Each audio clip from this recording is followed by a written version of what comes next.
Screen Profits is back to exclusively cover blockbuster movies from the last 10 years.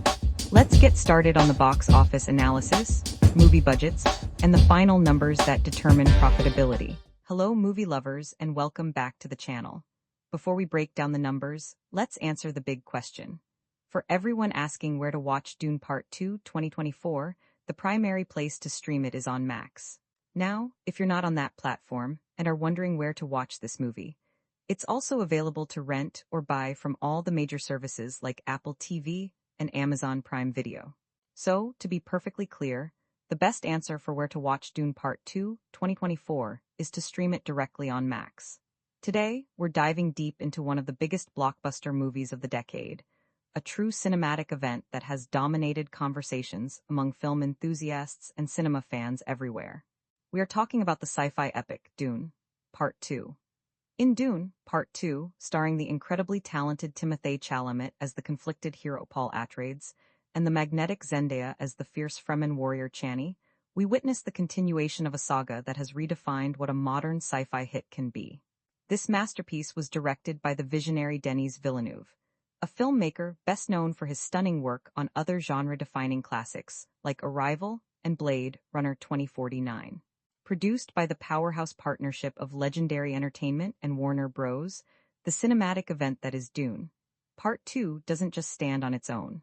It rivals massive box office hits like Godzilla x Kong, The New Empire from the same studios, and even holds its own against animated giants like Kung Fu Panda 4 from Universal Pictures. The anticipation for Dune Part 2 was unlike anything we've seen for recent new movie releases. For movie fans who followed the first film, this wasn't just another one of the upcoming movies on a list. It was a must-watch movie event.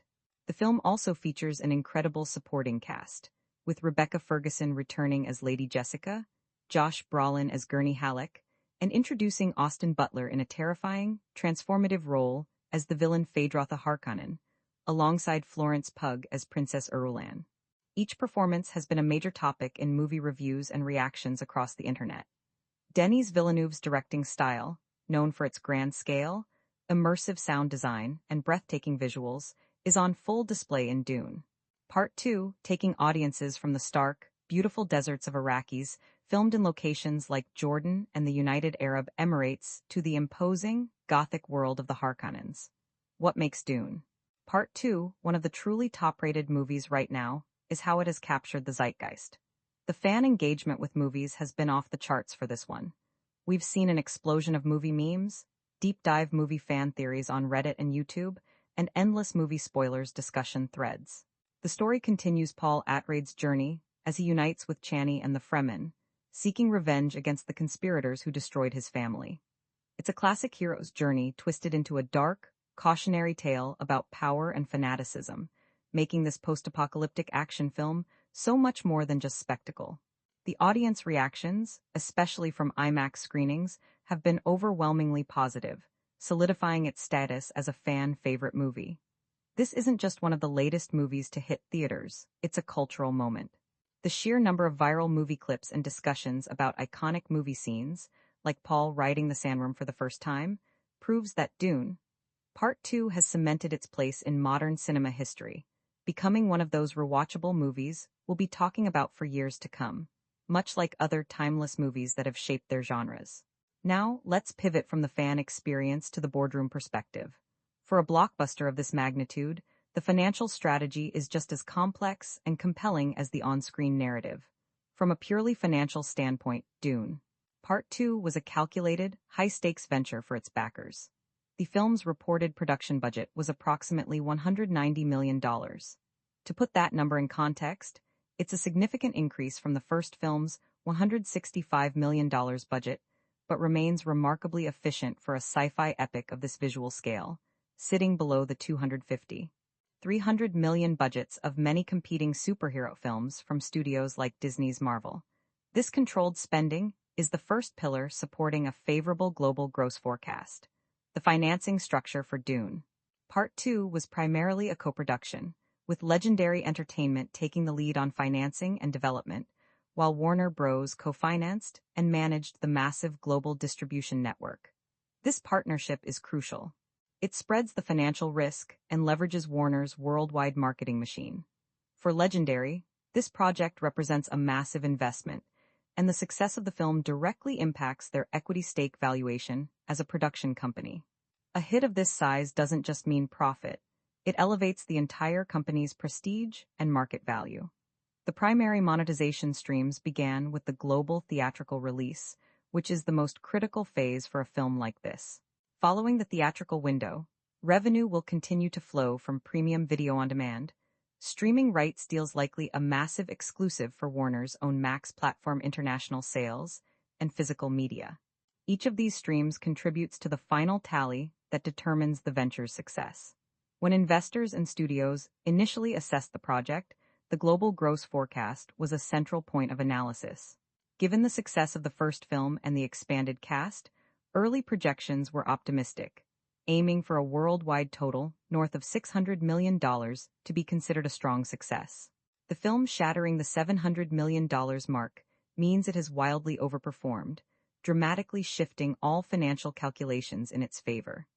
This outstanding box office performance fundamentally transforms the project's ROI, return on investment. A film that doubles its combined production and marketing budget, estimated around $300 million total, at the box office is considered a win. Dune. Part 2 has far surpassed that benchmark, ensuring it will be immensely profitable. Ultimately, every financial decision feeds back into the two core themes for investors: the global gross forecast and the equity stake valuation. The exceptional critical reviews and strong audience scores acted as powerful marketing multipliers, driving ticket sales and revising the global gross forecast upwards week after week. For Legendary Entertainment and any profit participants, this directly translates into a much higher equity stake valuation on their investment. Excellent profitability metrics, such as the ratio of international box office to domestic, show the film's powerful global appeal, further de-risking future installments. The financial success of Dune. Part 2 isn't just a win for this single film. It solidifies the Dune universe as a tentpole franchise, creating a long-term asset whose equity stake valuation will continue to grow with sequels, spin-offs, and merchandise for years to come. Any film enthusiast knows that a truly great story is brought to life by the actors who inhabit it, and when we do a movie breakdown of Dune, Part 2, it's impossible not to start with its absolutely stellar ensemble cast. This isn't just a collection of famous faces.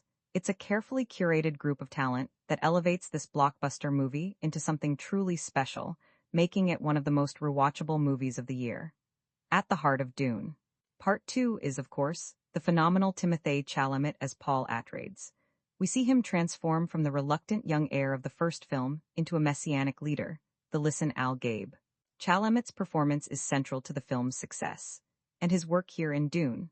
Part 2 builds upon an already impressive actor filmography that includes hits like Wonka and his Oscar-nominated role in Call Me by Your Name, both of which you can find on various streaming platforms.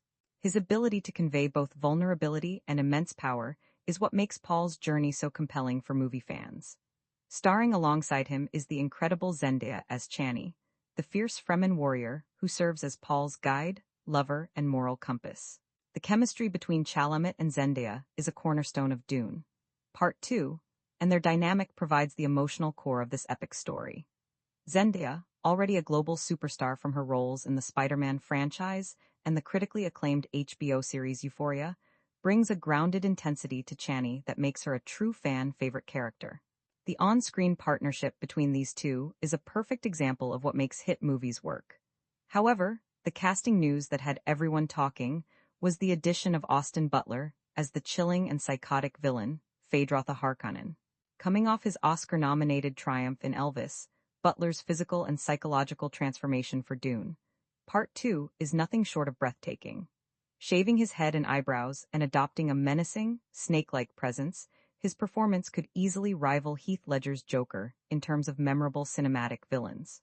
This was a strategic and brilliant casting choice by director Denis Villeneuve and Warner Bros., creating a perfect antagonist for Paul Atreides. The cast of Dune, Part 2 is further stacked with powerhouse talent.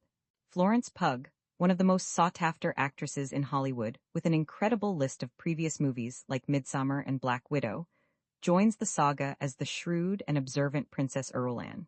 Her role is pivotal, setting the stage for future installments. We also see the legendary Christopher Walken take on the role of her father, the Padishah Emperor Shaddam IV, bringing a unique and unsettling gravity to the most powerful man in the universe. Of course, we can't forget the returning champions from the first film.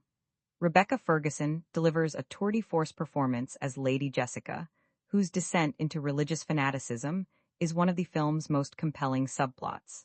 Josh Brolin returns as the loyal and grizzled Gurney Halleck, and Stellan Skarsgård is as terrifying as ever as the monstrous Baron Vladimir Harkonnen. This ensemble is the reason Dune Part 2 feels like such a rich, lived-in world, and why it's already being hailed by cinema fans as one of the all-time great movies in the sci-fi genre. Now, let's analyze the brilliant financial architecture behind assembling this A-list cast. For a film with a budget of nearly $200 million, managing talent costs is paramount. The primary strategic tool used by studios like Legendary and Warner Bros. To achieve this is the concept of back-end participation. This isn't simply a bonus. It's a sophisticated financial arrangement where a star agrees to a lower than usual upfront salary in exchange for a percentage of the film's profits after it reaches certain profitability milestones. Essentially, it transforms high-cost talent into equity partners in the film's success. This approach is absolutely central to the financial viability of modern blockbusters, and Dune Part 2 is a masterclass in its execution. The entire financial strategy for the cast hinges on the effective use of back-end participation. Let's start with the top of the call sheet. For stars like Timothée Chalamet and Zendaya, their upfront actor salaries were likely in the range of an estimated $10 to $15 million each. While substantial, this figure is controlled compared to the $20 million plus paydays some stars demand for films of this scale. The real financial incentive for them lies in their significant back-end participation deals. These contracts are structured to give them points or a percentage of the gross profits once the studio has recouped the production and marketing costs. This structure is a win-win. For the studio, it dramatically improves the star power ROI. They secure two of the most popular young actors in the world, whose marketing appeal is immense, without having to risk an enormous upfront cash outlay. For the actors, a successful film like Dune Part 2, which has grossed over $700 million, means their final take-home pay from back-end participation could be 2 to 3 times their initial salary, a far greater reward than a simple flat fee. This aligns everyone's interests toward a common goal, making the movie a massive global hit. This model also brilliantly mitigates casting risk. Consider the casting of Austin Butler. After his Oscar nomination for Elvis, his market value soared. Bringing him into an established franchise as a new, unproven villain carried a degree of casting risk. The studio likely managed this by offering him a contract with a solid but not astronomical upfront salary, heavily incentivized with performance-based bonuses, and a smaller slice of back-end participation tied to the film's overall success. If his character had failed to connect with audiences, the studio's financial exposure would have been limited. But because his performance was widely praised and became a major marketing hook, his deal ensures he is handsomely rewarded, justifying the initial casting risk. This flexible compensation model, rooted in back-end participation, allows the studio to take creative risks on transformative roles without jeopardizing the entire financial structure. Finally, the consistent use of back-end participation across the core cast is crucial for the long-term franchise valuation.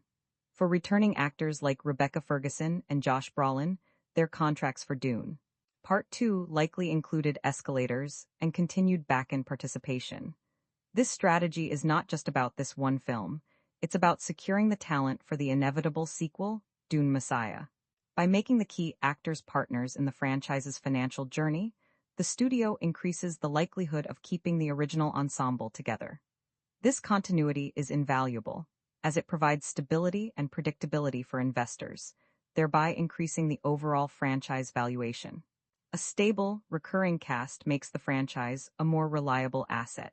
In essence, back-end participation is the financial glue holding this multi-billion-dollar universe together, ensuring that the talent driving its success is also directly invested in its enduring profitability.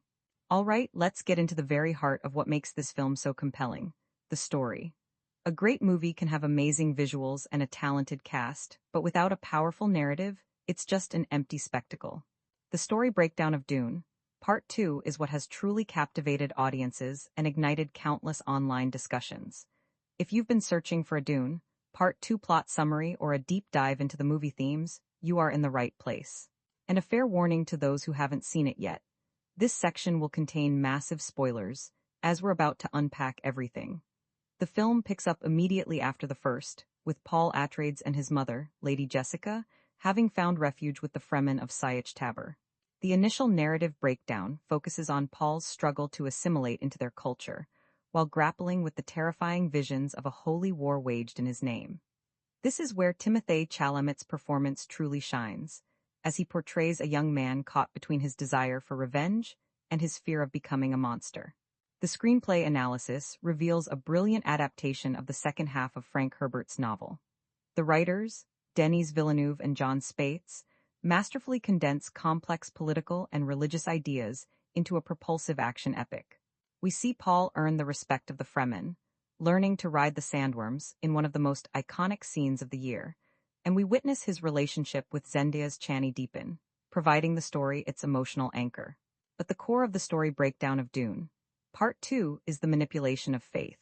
We see Rebecca Ferguson's Lady Jessica undergo a dangerous ritual to become a reverend mother, and from that point on, she actively stokes the flames of the messianic prophecy surrounding Paul, pushing him toward a destiny he doesn't want.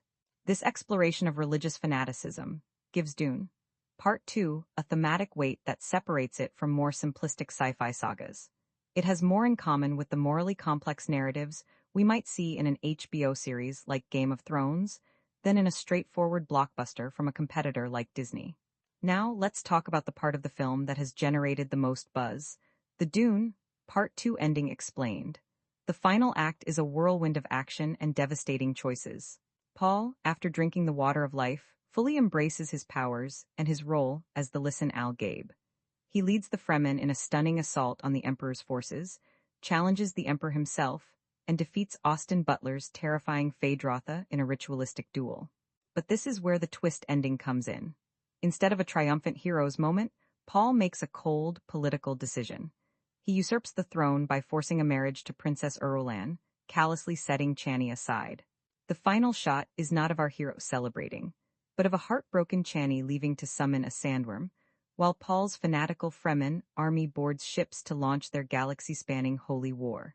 This bleak, challenging ending has fueled endless Dune, Part 2 fan theories, with the most prominent one being that Paul Atreides is not the hero of the story, but its ultimate villain. This ambiguity is what makes the franchise-level storytelling so brilliant. It respects the audience's intelligence and sparks exactly the kind of social media engagement that keeps a film trending for months. Unlike many blockbusters, there is no Dune, Part 2 post-credit scene, because the devastating final moments of the film serve as the ultimate setup, leaving audiences desperate to know what happens next. The story is the engine driving the entire phenomenon of Dune, Part 2. With Paul Atreides' destiny hanging in the balance, the stage is set for a holy war that will engulf the known universe. But before we get to the film's cataclysmic ending, let's take a moment to address some of the most persistent questions that fans have about the intricate world of Dune, Part 2.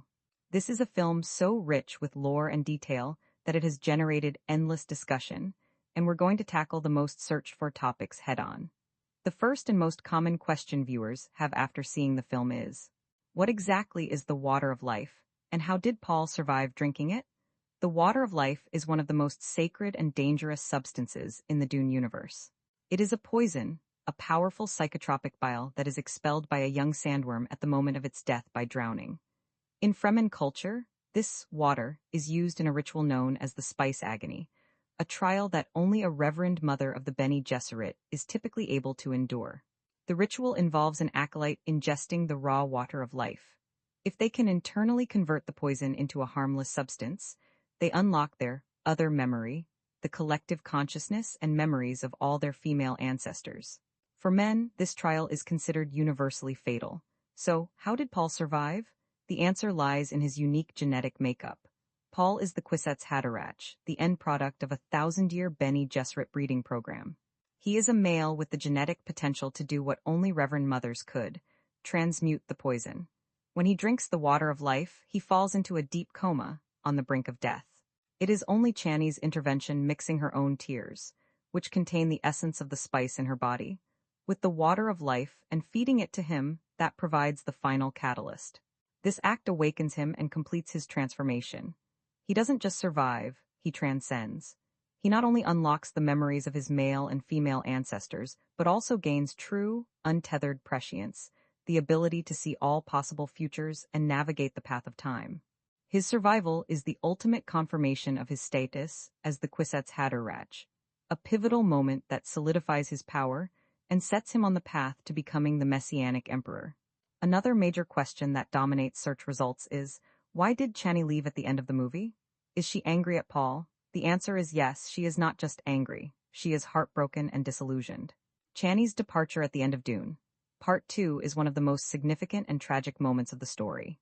Throughout the film, Chani represents the true Fremen spirit, skeptical of prophecy, fiercely protective of her people, and in love with Paul Atreides, the man, not Lisan al-Gaib, the Messiah.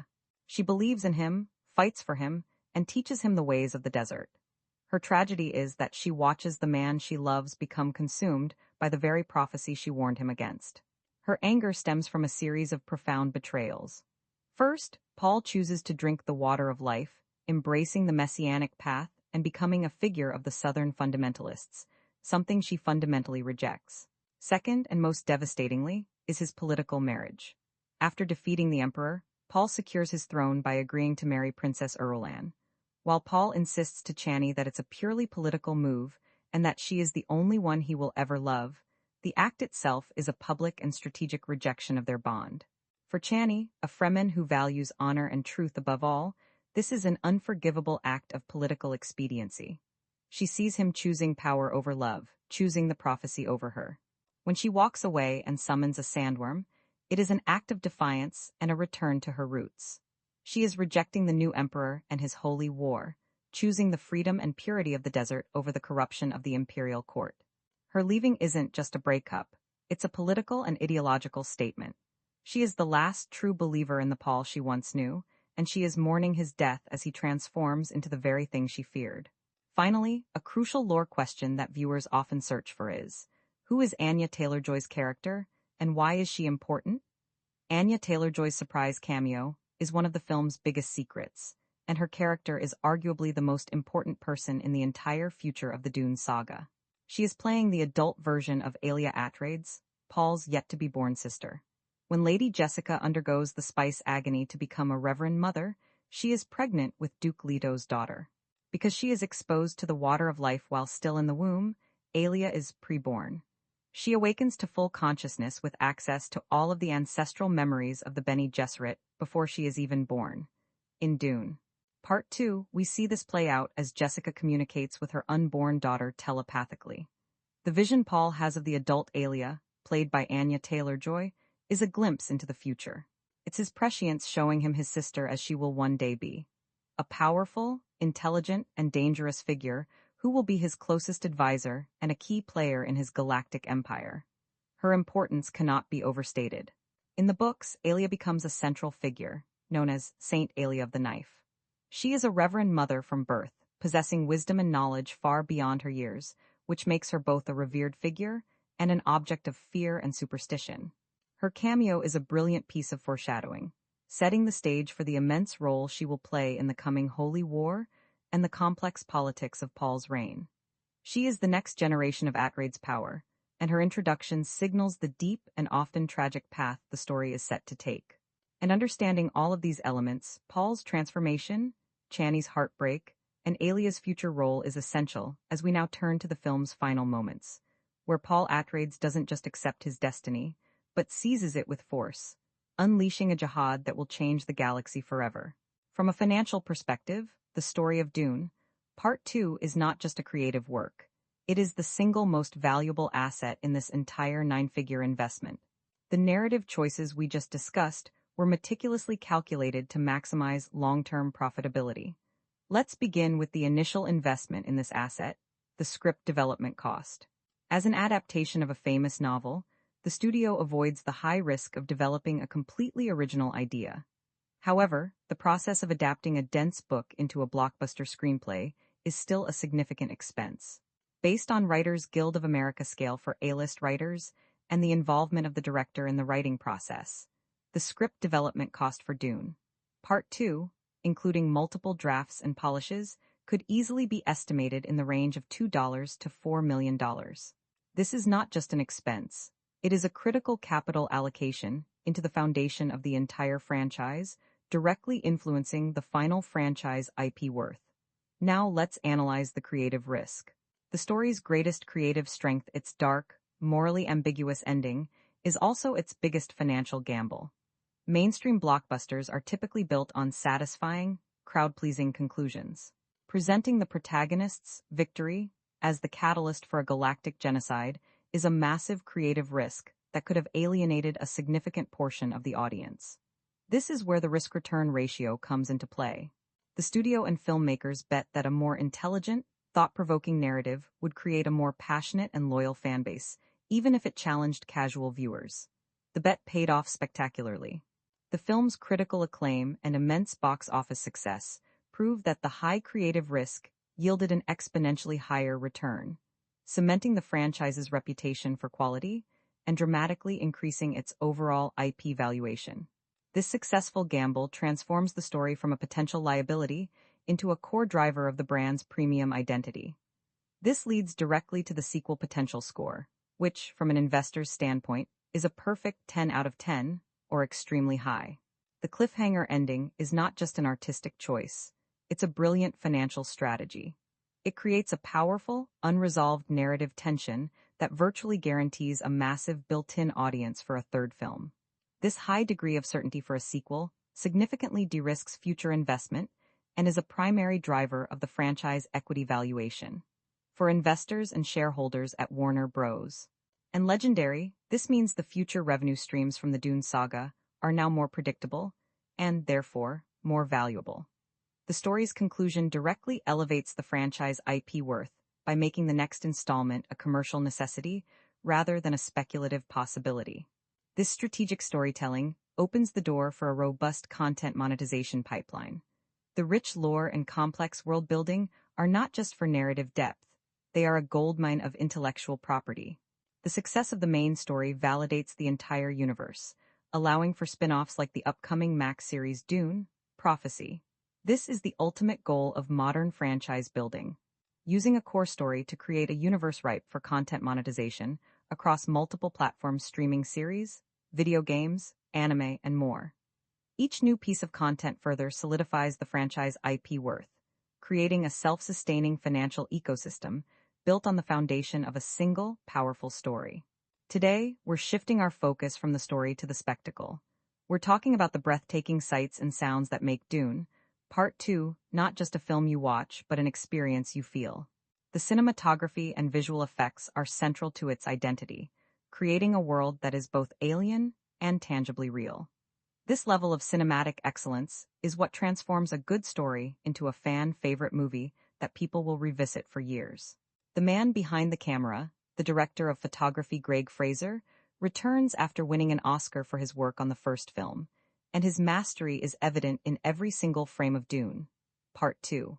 His distinct visual style for the film can be described as epic naturalism, capturing immense scale while maintaining a gritty, grounded reality. Let's dive into some of the most memorable scenes. The sequence where Paul Atreides rides a sandworm for the first time is a masterclass in cinematic storytelling. Instead of relying purely on bombastic CGI, the filmmaking team used enormous practical sets in the deserts of Jordan and Abu Dhabi. This use of real filming locations makes the world feel authentic. When you see the sand blasting past Timothée Chalamet, much of that is real, enhanced by seamless visual effects. This blend of practical and digital is what sets the VFX scenes in Dune, Part 2, apart from many other modern blockbusters. Another standout sequence is the Harkonnen arena battle on GD Prime. For this, Fraser and Villeneuve made a bold choice. They filmed the entire sequence using a custom-made infrared camera gear, which captures light invisible to the human eye. This technique is why the scene has that stark, black and white, and deeply unsettling aesthetic. It's a brilliant piece of visual world building, telling us everything we need to know about the Harkonnens' soulless, brutalist culture without a single word of dialogue. A full CGI breakdown would reveal that while the visual effects are extensive, they are used with incredible artistic restraint. The ornithopters, the sandworms, and the explosions are all flawlessly rendered, but they always serve the cinematography and the story. The production design by Petrus Vermette is equally crucial, creating the distinct architectural styles for the Fremen Sietch, the Atreides Palace on Caladan, and the industrial hellscape of GD Prime. Each location has its own unique color palette and lighting design, guiding the audience emotionally through the narrative. For those interested in the behind-the-scenes process, it's fascinating to learn that Dune. Part 2 was shot entirely with digital IMAX-certified cameras. This commitment to the large format is why the film feels so immersive in a premium theater. Denis Villeneuve's visual style for Dune. Part 2 is all about scale and texture, making the vastness of space and the grain of the sand feel equally important. This dedication to visual artistry is what elevates the film beyond just blockbuster entertainment into a true work of cinematic art. Now, let's look behind the curtain at the financial strategy that made these stunning visuals possible. Creating a world as visually rich as Dune, Part 2 is an incredibly expensive undertaking, but the production team demonstrated a masterclass in financial efficiency. The core principle guiding their approach was maximizing the ROI versus visual complexity. In an industry where many blockbusters throw hundreds of millions at chaotic, weightless CGI, this film made deliberate, high-impact choices that delivered a premium visual experience for a relatively controlled cost, directly boosting its long-term cumulative earnings. Let's break down the numbers. The total production budget was around $190 million, estimated to be between $65 to $80 million, or roughly 35–42% of the total budget. While a massive figure, this is remarkably efficient compared to films like the Avatar sequels, where the VFX budget alone can exceed the entire production cost of Dune. Part 2. The key to this efficiency was a smart blend of practical effects and digital enhancements, a strategy that heavily favors a positive ROI versus visual complexity. By building massive real-world sets and shooting on location, they reduced the need for expensive, fully digital environments, which not only saved money, but also resulted in a more believable final product. This intelligent capital allocation efficiency is a hallmark of Villeneuve's productions and is a primary reason why his films feel so tangible. The majority of these costs are incurred during the lengthy post-production spending phase. This includes not just the visual effects, but also editing, sound design, color grading, and scoring. A key metric to analyze here is the estimated CGI cost per minute. For the most intensive sequences, like the final battle on Arrakis involving hundreds of sandworms and thousands of soldiers, the CGI cost per minute could soar to an estimated $500,000 to $700,000. However, the film is filled with long, dialogue-driven scenes with minimal effects. This pacing brings the average cost down significantly. The production's smart decision-making created an incredible ROI versus visual complexity. They spent the big money only where it mattered most, on the unforgettable set pieces that would drive ticket sales and word-of-mouth marketing. This focused spending ensures that the initial investment pays off handsomely at the box office, setting the stage for massive cumulative earnings. Ultimately, this efficient approach has a profound long-term financial impact. Because the film was produced with such strong capital allocation efficiency, it reached its break-even point much faster than a more bloated production would have.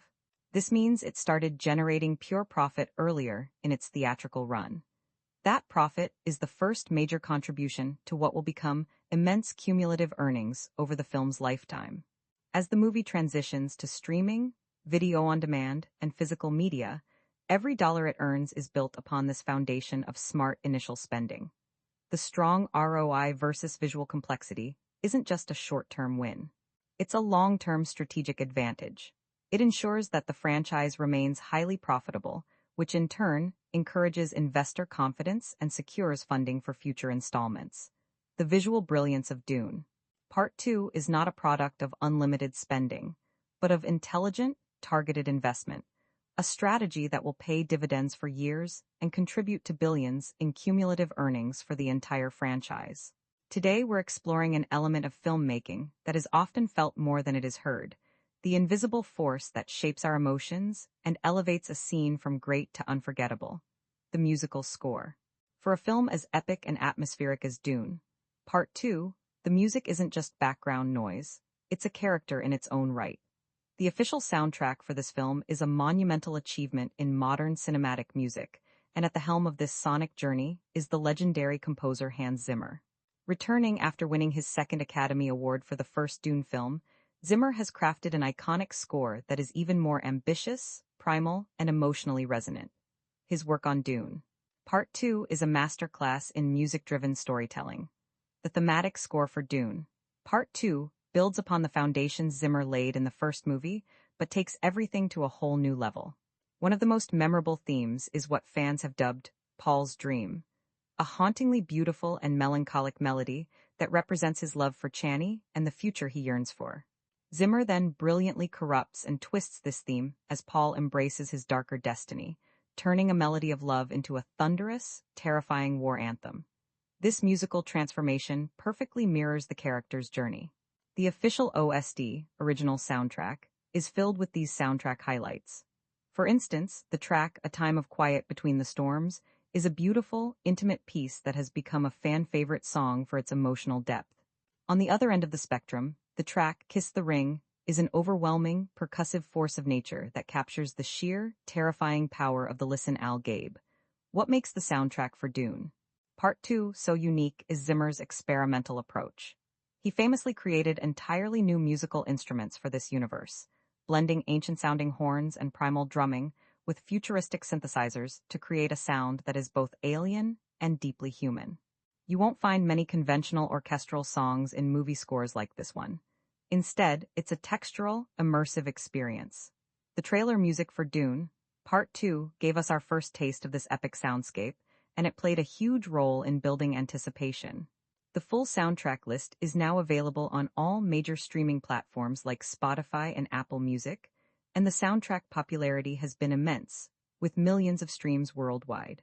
This widespread streaming success is a testament to the power of Hans Zimmer's iconic score, which has achieved a level of soundtrack acclaim that rivals the film itself, cementing its place as one of the great cinematic scores of the 21st century.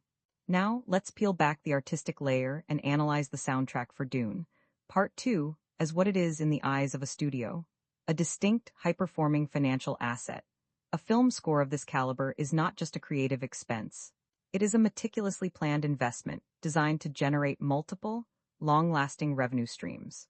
The financial strategy behind the music is centered on creating an asset that provides both immediate, high-value opportunities through sync licensing and a stable, long-tail income through royalty income. First, let's examine the initial investment in the music budget. For a blockbuster franchise with an A-list, Oscar-winning composer, this is a significant line item. Based on industry benchmarks, the total music budget for Dune, Part 2 could be estimated to be in the range of $3 to $5 million. This figure includes Hans Zimmer's composer fee, which for a talent of his stature, could easily command $1.5 to $2 million alone. The rest of the budget covers orchestration, studio time, musician salaries, and the music supervisor budget. A crucial financial decision here was the focus on an original score over licensed pop songs. The music rights acquisition for popular songs can be incredibly expensive. Licensing a single hit track for a key scene can cost anywhere from $50,000 to over $250,000. By investing in an original score, the studio not only gets a unique sonic identity for its film, but also owns the underlying music rights outright, which is absolutely essential for maximizing future sync licensing and royalty income. This ownership is where the monetization strategy truly kicks in. The first major revenue stream is sync licensing. This is the high-margin business of licensing specific tracks from the score for use in other media. For example, a powerful, dramatic cue from the Dune, Part 2 soundtrack could be licensed for a high-end car commercial, a video game trailer, or another movie's marketing campaign. Each of these sync licensing deals can generate significant upfront fees, potentially ranging from $50,000 to over $300,000 for a single placement. The main theme, now globally recognized, has immense sync licensing potential, creating a revenue stream that is entirely separate from the film's box office performance. This is active, high-value monetization that can continue for years, turning the initial music budget into a profitable investment on its own. The second, and perhaps more enduring, revenue stream is royalty income. This is the long-tail, passive income generated every time the music is sold or publicly performed. The strong album sales ROI, driven by millions of streams on platforms like Spotify and Apple Music, as well as digital and physical sales, generates a consistent flow of royalty income.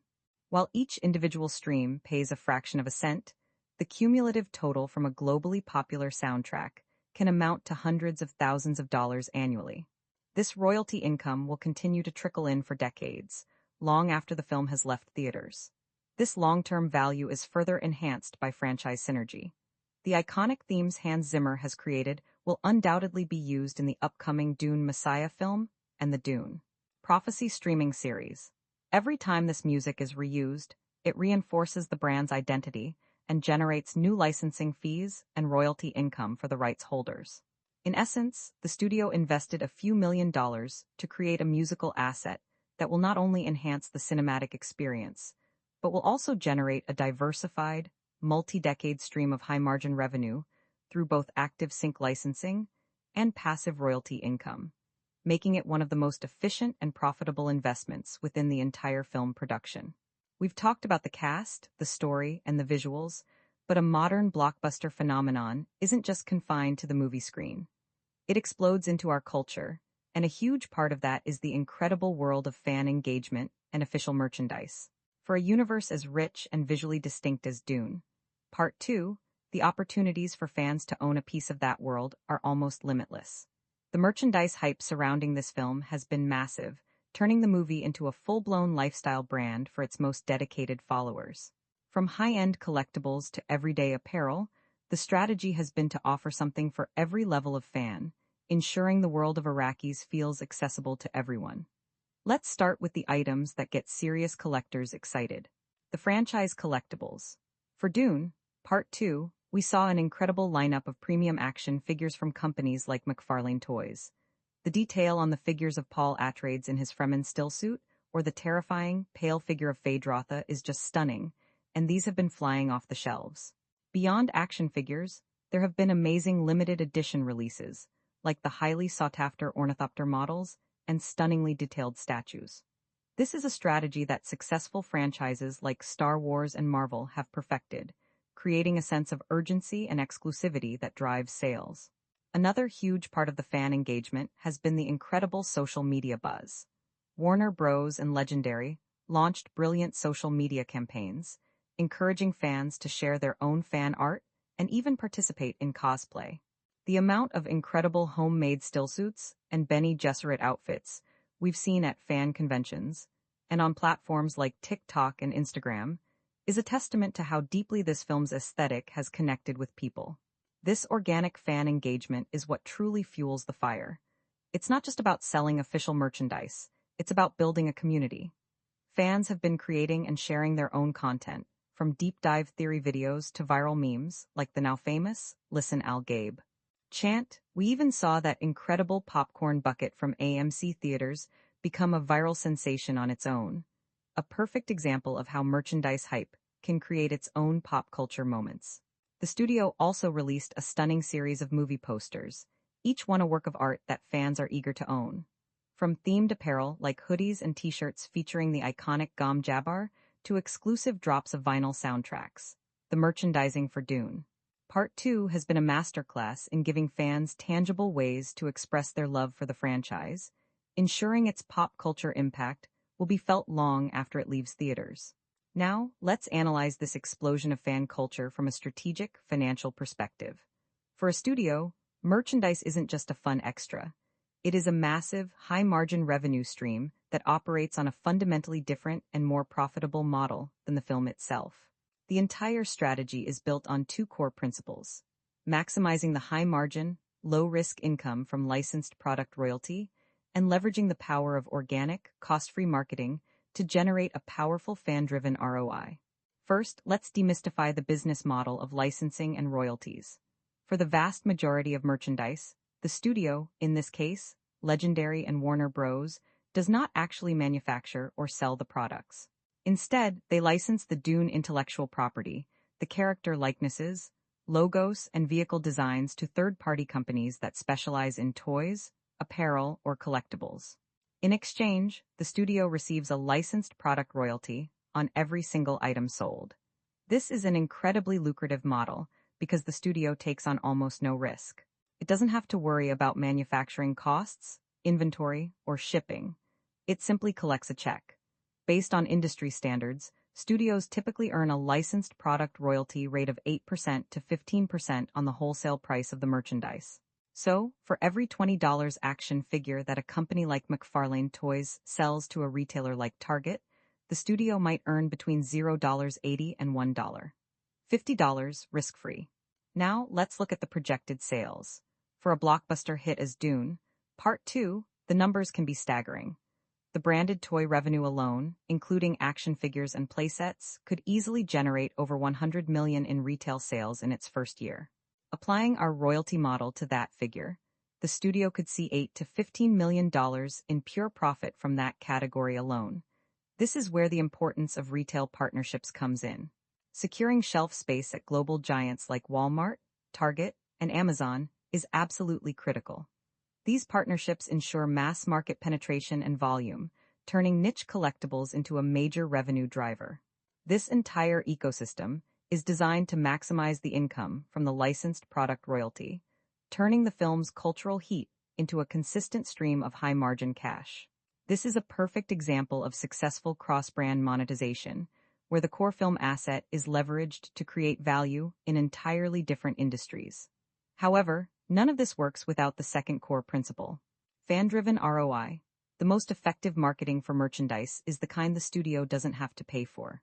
When a fan posts an incredible cosplay of their favorite character, or a TikTok trend featuring a piece of merchandise goes viral, that is millions of dollars in free advertising. This organic fan-driven ROI is the engine that powers the entire merchandising machine. The social media buzz creates authentic demand that a traditional TV ad simply cannot replicate. The studio's role is to stoke this fire by providing the assets, the cool character designs, the iconic symbols, and then letting the fans run with them. Every piece of fan art, every theory video, every meme reinforces the brand and makes owning a piece of that brand more desirable. This creates a powerful feedback loop. The film inspires fan engagement, which in turn drives merchandise sales, which generates a high-margin licensed product royalty for the studio. This symbiotic relationship between a passionate fan base and a smart licensing strategy ensures that the financial success of Dune Part 2 will extend far beyond the box office, generating significant, high-profit revenue for years to come. The official movie trailer for Dune Part 2, dropping with teaser release moments that sparked massive fan buzz, set the stage for a premiere event rivaling any competitor's press tour excitement, while the social media campaign built theatrical release hype across the globe. This wasn't just a marketing campaign, it was a global event in itself, a masterclass in building anticipation to a fever pitch. It all began with that first teaser release, a cryptic and visually stunning glimpse that sent fans scrambling to dissect every frame. The real explosion of hype, however, came with the full movie trailer. Racking up tens of millions of views within its first 24 hours, it perfectly showcased the film's epic scale, from Paul riding the sandworm to the first chilling reveal of Austin Butler's feyd-rautha. The trailer didn't just sell a movie, it sold an unmissable cinematic experience, and the fan reactions were electric. From there, the momentum was unstoppable. The social media campaign for Dune Part 2 was a multi-platform behemoth. Warner Bros. Saturated TikTok, Instagram, and X with breathtaking clips, character posters, and behind-the-scenes content. The cast, particularly Timothée Chalamet and Zendaya, leveraged their massive online followings, creating a sense of personal connection with the audience. This constant stream of content kept Dune Part 2 trending for months, ensuring that even casual moviegoers were aware of the impending theatrical release. Alongside the digital blitz, a wave of high-impact TV spots began airing during major broadcasts and sporting events, reaching a broader demographic and solidifying the film as a must-see event for everyone, not just sci-fi fans. The campaign's crowning achievement was the globetrotting press tour and the spectacular premiere event series. The cast and director Denis Villeneuve traveled to major cities from London to Mexico City, engaging with press and fans at every stop. The red carpet events were a spectacle in their own right, with Zendaya's high fashion, on-theme outfits becoming a viral sensation and a marketing force of their own. This led directly into the meticulously planned worldwide release. The film was positioned as a premium, IMAX-first experience, encouraging audiences to see it on the biggest screen possible to get the full effect. The strategy worked flawlessly, leading to sold-out shows and a record-breaking opening weekend. Now, as the film concludes its historic theatrical run, fans are already eagerly anticipating its streaming debut on Max, where it will begin the next phase of its life, ready to be discovered by a whole new audience. The marketing for Dune, Part 2 wasn't just about selling tickets, it was about cementing its status as a cultural phenomenon. Now, let's transition from the glamour of the campaign to the cold, hard numbers of the investment. A film's marketing is not an art project. It is one of the most significant and high-risk investments a studio makes. The success or failure of a blockbuster hinges on the efficiency of this spend. The entire financial narrative is a battle between two core concepts: the massive upfront investment known as the P&A budget and the ultimate measure of its success, the marketing spend ROI. For Dune Part 2, this was a high-stakes gamble that paid off magnificently. Let's first define the investment. The P&A budget, which stands for prints and advertising, represents all the money spent after the film is finished to market it and distribute it to theaters. For a global tentpole event like Dune Part 2, this figure is colossal. Based on industry comparisons with films like Oppenheimer or recent Marvel entries, the worldwide P&A budget is estimated to be in the range of $120 to $150 million, a figure nearly as large as the production budget itself. The largest component of this is media buying costs, the millions spent on TV commercials, digital ads on YouTube and social media, billboards and trailers placed in front of other movies. This enormous P&A budget represents the studio's massive bet on the film's success. Before we can calculate the return, we must understand how the revenue flows. When you buy a ticket, that money doesn't go directly to the studio. The first major hurdle is the theatrical revenue split. Typically, studios and theater chains split the box office gross, with the studio's share in the domestic market being around 50–55%. This percentage often decreases in international markets. On top of that, the distributor, Warner Bros., charges distribution fees, which are typically 8–15% of the gross rentals, taken off the top before any profits are shared with production partners like Legendary. So, of the $710 million global box office, the actual amount that flows back to the financiers is significantly less, likely in the realm of $320–360 million. This is where the calculation for marketing spend ROI becomes critical. This metric tells investors how many dollars of revenue were generated for every dollar spent on marketing. Key stat: with an estimated P&A budget of $140 million, generating over $350 million in theatrical rentals for the financiers, the direct marketing spend ROI from the box office alone is a phenomenal 2.5x. This means for every dollar spent on marketing, the campaign generated $50 in revenue, a figure that signals a resounding financial victory. This exceptional marketing spend ROI is a direct result of an incredibly efficient campaign. The studio's ability to generate so much organic buzz through social media and the press tour effectively lowered their paid media costs relative to the hype they generated. To further refine this analysis, we can look at the international distribution ROI. Since Dune Part 2 grossed more internationally than domestically, the return on the portion of the P&A budget allocated to overseas markets was particularly strong.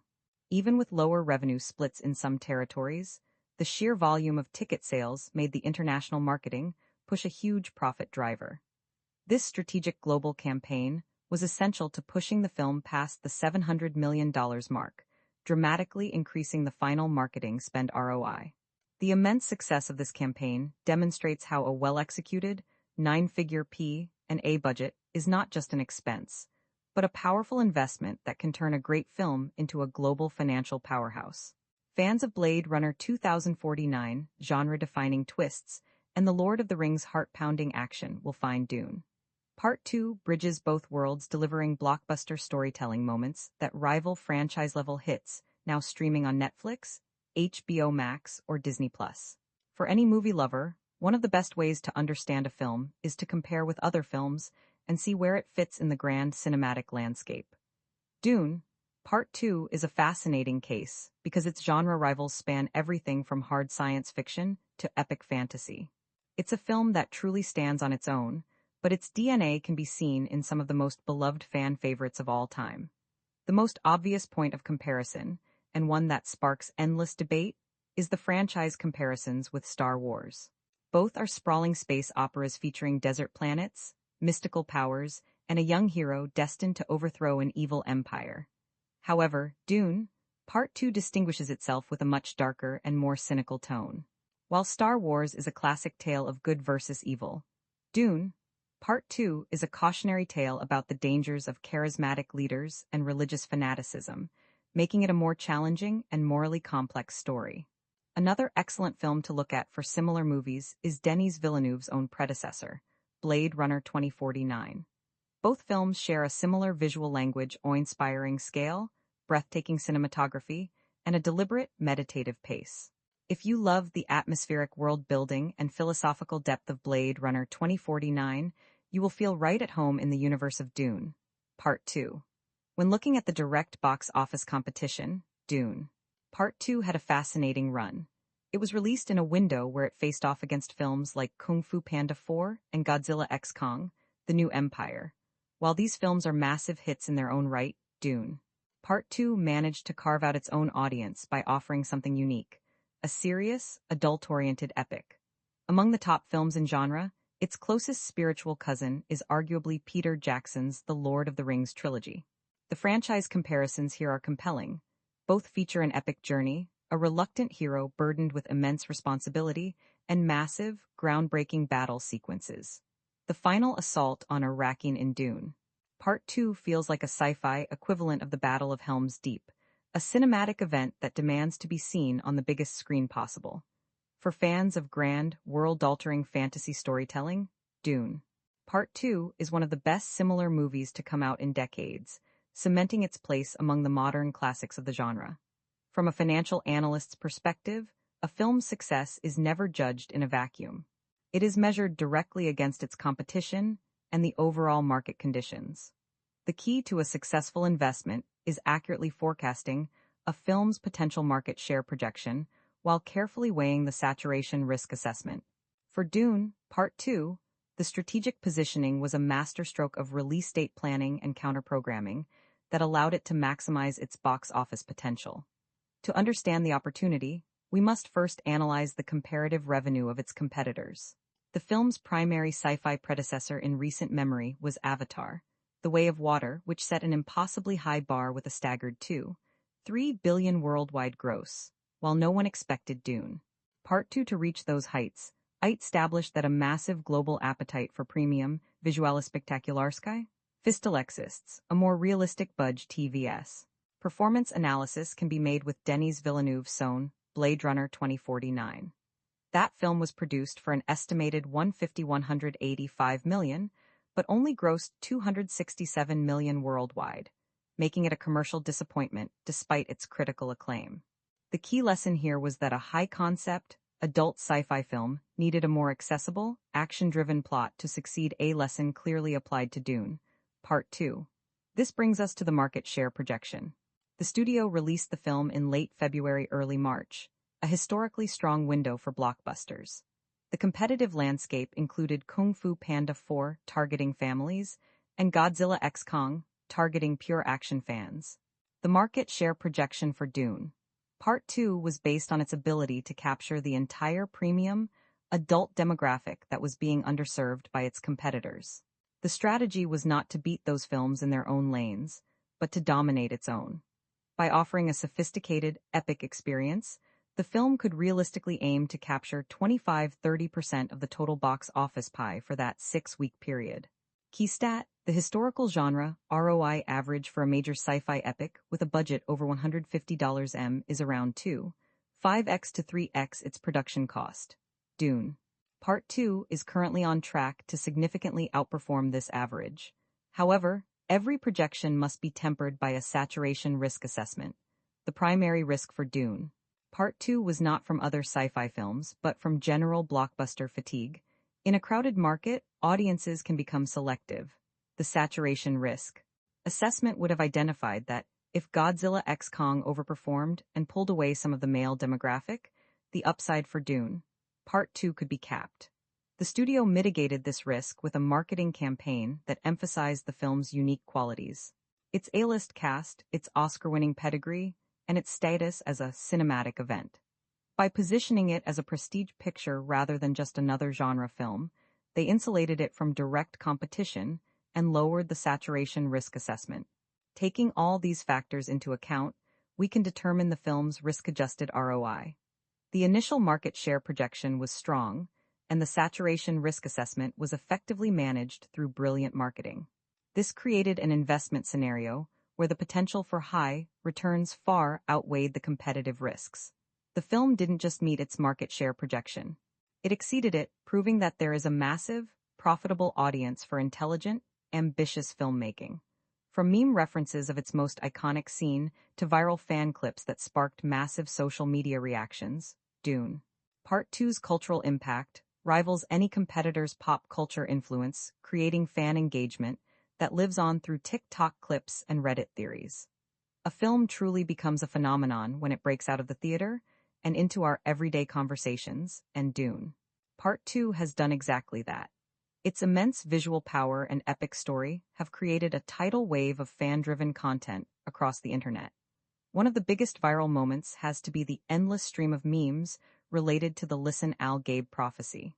The phrase, as written, has become a go-to punchline on social media, used in countless meme references to humorously confirm something obvious. These internet trends are a clear sign that the film has embedded itself in the collective consciousness. The social media reactions have been a huge part of the fun. On TikTok, we've seen an explosion of TikTok clips, with fans creating edits set to the film's powerful score, hilarious skits reenacting dramatic moments, and even deep-dive analyses of the film's themes. Fan quotes like Stilger's unwavering belief in Paul have become iconic. These viral fan clips are not just for fun, they are a powerful form of word-of-mouth marketing that has kept the film relevant and trending for months. On platforms like Reddit, the discussion goes even deeper. The Reddit theories about the future of the franchise, the true nature of the Bene Gesserit, and the potential Easter eggs hidden in the film's production design are incredibly detailed and passionate. This is where the hardcore fans gather to dissect every frame, and their fan reactions show a level of engagement that most films can only dream of. Beyond the online world, the pop culture influence of Dune. Part 2 is undeniable. The film's aesthetic has influenced fashion, and its themes are being discussed in podcasts and video essays across the web. The film is also packed with amazing fun facts. For example, did you know that Austin Butler underwent extensive training with a Navy SEAL to perfect his knife-fighting skills for the role of feyd-rautha? Or that Hans Zimmer designed entirely new instruments to create the film's unique sound? These little pieces of trivia make rewatching the film even more rewarding. From its most iconic moments becoming instant memes to its complex lore fueling endless Reddit theories, the cultural impact of Dune. Part 2 proves it's more than just a movie, it's a cultural event that will be referenced and celebrated for years to come. Now, let's quantify this cultural explosion. From an investor's standpoint, buzz is not an intangible concept. It is a measurable asset that generates real, quantifiable financial returns. The massive cultural footprint of Dune. Part 2 is a powerful economic engine, and its value can be analyzed through two core financial concepts. The direct return from unpaid media, which we'll call viral marketing ROI, and the indirect value it adds to the brand's advertising ecosystem, known as the CPM uplift from engagement. Let's start with the direct returns. The viral marketing ROI is a measure of how much financial value is created by organic, fan-driven content. Every meme, every viral TikTok clip, and every fan theory video is essentially a free advertisement for the film. A single viral trend related to Dune. Part 2 can generate billions of unpaid impressions online. If the studio had to pay for that level of reach through traditional advertising, the cost would be astronomical. Based on industry benchmarks for social media advertising, this fan-created content likely represents an earned media value of tens of millions of dollars. This is a direct boost to the film's profitability, as it achieves massive market penetration without a corresponding increase in the P&A budget.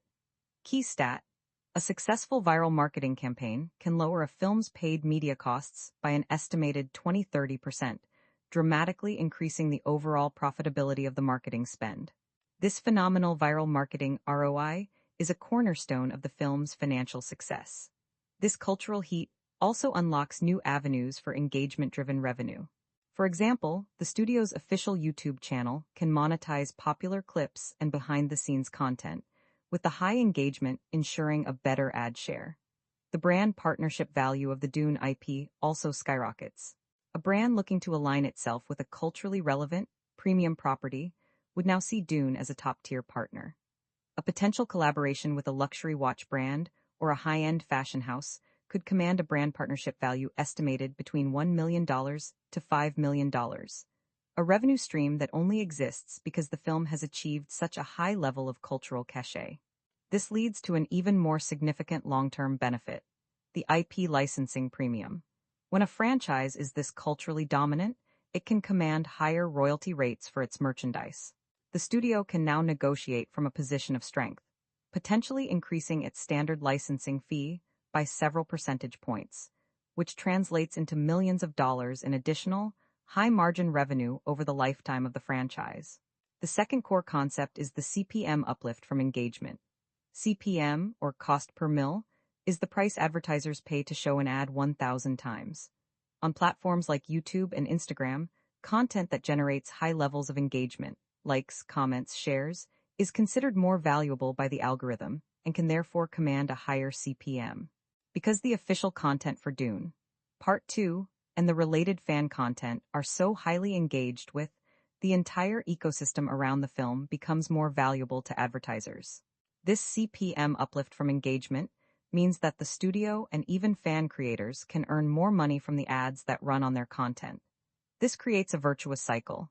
The film's quality inspires engagement, which leads to a CPM uplift from engagement, which in turn incentivizes the creation of more content, further boosting the viral marketing ROI. This entire process is a perfect example of trending monetization, the ability to strategically convert a fleeting cultural moment into a sustainable, long-term revenue stream that adds significant value to the franchise. From Oscars nominations for its outstanding technical achievements to potential Golden Globe wins that are already sparking massive awards buzz, Dune, Part 2's critical acclaim rivals any competitor's film festival highlights, earning a stellar Rotten Tomatoes score and glowing audience ratings across all platforms. While box office numbers tell one story, the chorus of praise from critics and audiences tells another, equally important one. The critic reviews for Dune, Part 2 have been nothing short of rapturous.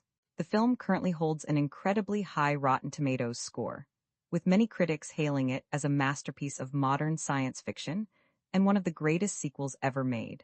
This level of universal praise is incredibly rare for a big-budget blockbuster, immediately placing it in the category of top-rated movies and must-watch films of the year. The conversation doesn't stop with the critics. The audience scores have been just as impressive. On platforms like IMDb, Letterboxd, and even Rotten Tomatoes itself, the audience ratings are exceptionally high, indicating that the film resonated just as powerfully with the general public as it did with professional reviewers. This alignment between critical and audience reception is the holy grail for any film. The awards buzz began almost immediately after the first press screenings. Pundits are predicting a slew of nominations for the upcoming awards season, particularly in the technical categories like cinematography, visual effects, sound, and production design, where the film is considered a frontrunner. Many are even arguing for Denis Villeneuve to receive a Best Director Oscars nomination, an honor many felt he was snubbed for with the first film. While it's too early for official wins, the awards buzz is palpable. We can expect to see Dune, Part 2 feature heavily in the conversation for everything from the BAFTAs to the various Guild Awards. There's even discussion about potential award-winning performances, particularly for Austin Butler's transformative supporting role and Rebecca Ferguson's powerful turn as Lady Jessica. This level of acclaim is not just about winning trophies, it's about cementing a film's legacy. Years from now, when people look back at the great films of this decade, the critic reviews, nominations, and potential Oscars nominations for Dune. Part 2 will be a huge part of its story, ensuring it is remembered not just as a box office hit, but as a landmark cinematic achievement. From a financial perspective, awards and critical acclaim are not merely about prestige. They are powerful financial instruments that can dramatically enhance a film's profitability.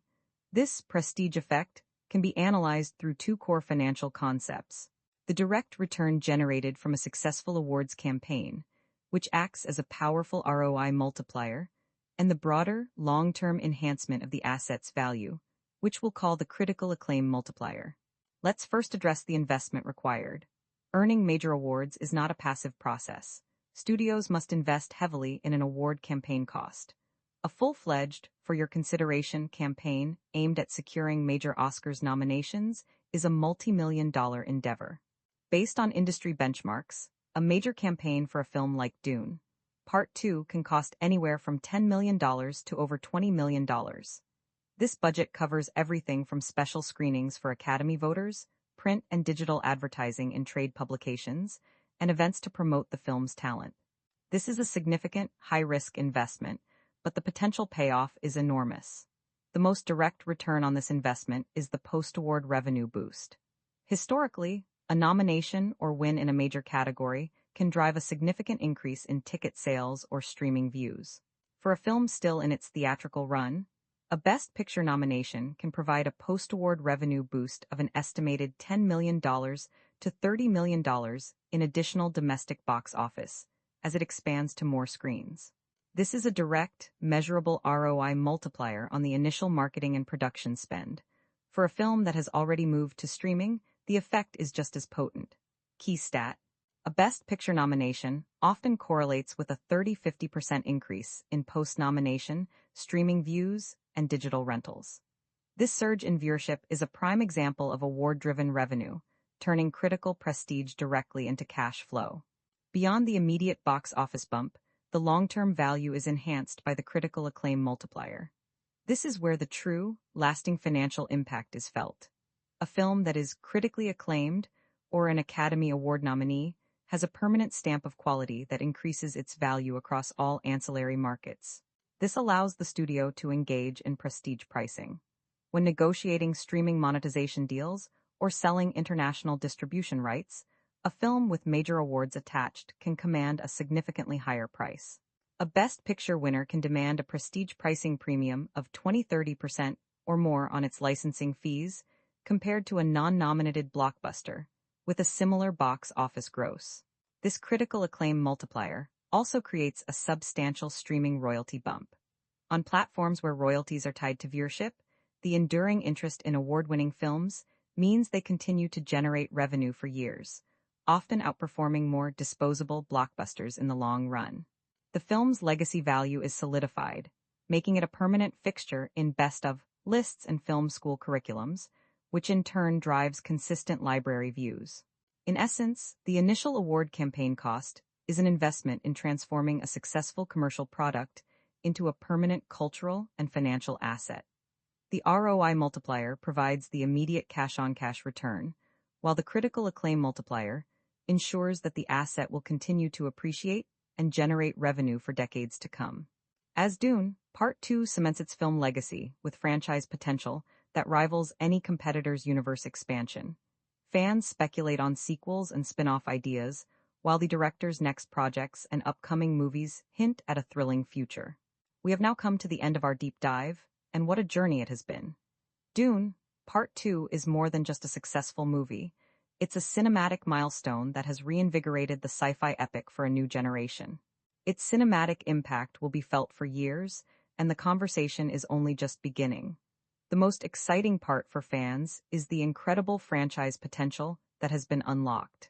The ending of the film was not just a cliffhanger. It was a promise of a much larger, more complex story to come. The most immediate question on every fan's mind is about the sequels. Director Denis Villeneuve has been very vocal about his desire to complete a trilogy by adapting the next book in the series, Dune Messiah. This has led to intense fan anticipation and endless speculation about rumored plotlines. What will happen to Chani? How will Paul handle the holy war he has unleashed upon the galaxy? These questions are the fuel for a brilliant franchise roadmap. Beyond the main trilogy, the possibilities for universe expansion are nearly endless. The Dune saga spans thousands of years and features countless fascinating factions and characters. This has led to a torrent of fan-generated spin-off ideas, with many calling for a series focused on the Bene Gesserit sisterhood or the origins of the Fremen. We already know one of these spin-off ideas is becoming a reality with the upcoming Max series, Dune. Prophecy, which will explore the founding of the Bene Gesserit.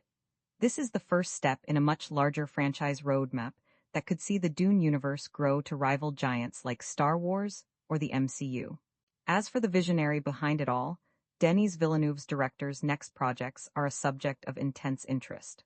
While he is committed to Dune Messiah, he has also been linked to other major upcoming movies, ensuring his unique cinematic voice will continue to shape the blockbuster landscape. The film legacy of Dune, Part 2, is twofold. It is a stunning, self-contained cinematic achievement, and it is the perfect launchpad for one of the most exciting and ambitious franchises in modern memory. The future of Arrakis has never looked brighter. As we conclude our financial analysis, we move from assessing a single film to evaluating a burgeoning, multi-billion-dollar asset, the true financial story of Dune. Part 2 is not just its impressive box office, but its role as a powerful ROI multiplier that has unlocked the vast, long-term economic potential of the entire Dune intellectual property. Our final cumulative yield analysis must now look beyond a single balance sheet and project the total value this franchise is poised to generate over the next decade. Let's begin with the long-term franchise ROI. The first two films, with a combined production and marketing investment of roughly $600 million, are on track to generate over $15 billion in theatrical revenue alone, leading to an initial return before ancillary streams. However, this is just the beginning.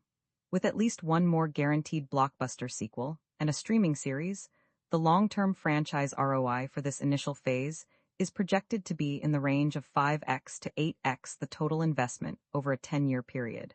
Each new successful entry acts as a powerful ROI multiplier. Key stat: top-tier franchises often see an ROI multiplier of 3-5x with their first sequel alone. By its third film, Dune is on track to achieve a cumulative ROI that rivals established players like the John Wick franchise. This leads us to the grand prize, the total IP lifecycle value. This is an estimation of the total monetary worth of the Dune brand across all possible monetization channels for the foreseeable future. Considering the planned film trilogy, multiple streaming series, a potential video game franchise, and a robust global merchandising program, the IP lifecycle value for Dune can now be reasonably estimated to be in the range of $2 billion to $4 billion. This valuation is a direct result of the success of Dune. Part 2, which proved the IP has the mass market appeal necessary to sustain this kind of ecosystem. Our cumulative yield analysis indicates that the largest share of this value will come not from the box office, but from the long-tail revenue streams of streaming and licensing, which are now supercharged by the film's success. Of course, there are risks. The primary sequel investment risk lies in escalating costs and potential audience fatigue. The budget for Dune Messiah will inevitably be higher, and there is always a danger that the creative quality could dip. However, with the same proven creative team and a story based on a beloved novel, this sequel investment risk is considered low to moderate. The potential reward of $1 billion grossing final chapter far outweighs the financial risk of a larger budget. Our final cumulative yield analysis concludes that Legendary and Warner Bros. Have masterfully executed the first phase of a long-term franchise lifecycle profitability strategy. They made a significant initial investment, proved the concept, and have now unlocked an IP that will function as an ROI multiplier for years to come. Dune, Part 2 was not just a film. It was the key that turned a respected literary property into a premiere, a tier global entertainment franchise, poised to deliver immense value to shareholders for the next generation.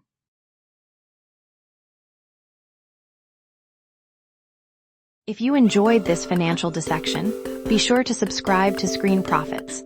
We are your definitive source for the most in-depth box office analysis and financial reports on modern hits.